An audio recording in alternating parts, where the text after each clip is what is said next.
नमस्कार मित्रांनो, स्वागत आहे तुमचं आमच्या एज्युकेशनल न्यूज या यूट्यूब चॅनेलवर। तर मित्रांनो, पेन्शनधारकांसाठी मोठी बातमी। आता जुलैमध्ये सादर करावे लागणार जीवन प्रमाणपत्र। हिमाचल पेन्शनर्स फेडरेशन नागर ब्लॉक अध्यक्ष लालचंद ठाकूर यांनी सांगितले की पेन्शनधारकांनी जुलैमध्ये जिल्हा कोषाध्यक्ष कार्यालयात जीवन प्रमाणपत्र सादर करावे। निवृत्ती वेतनधारकांना दर 6 महिन्यांनी ही प्रक्रिया पूर्ण करावी लागते। नागर विभागांतर्गत येणाऱ्या पेन्शनधारकांची बैठक सोमवारी काटरनेरमध्ये झाली।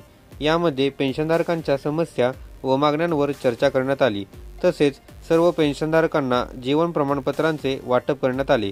ही प्रमाणपत्रे भरून 1 जुलैनंतर जिल्हा कोषाध्यक्ष कार्यालयात जमा करण्याचे आवाहन केले। अध्यक्ष लालचंद ठाकूर म्हणाले की महासंघाच्या नागर विभागात पेन्शनधारकांची सभासद संख्या वाढविण्यात येणार आहे। त्यासाठी आगामी काळात सभासदत्व मोहीम राबविण्यात येणार आहे। पेन्शनधारकांच्या मागण्या सरकारपुढे ठळकपणे मांडणार असल्याचे सांगितले।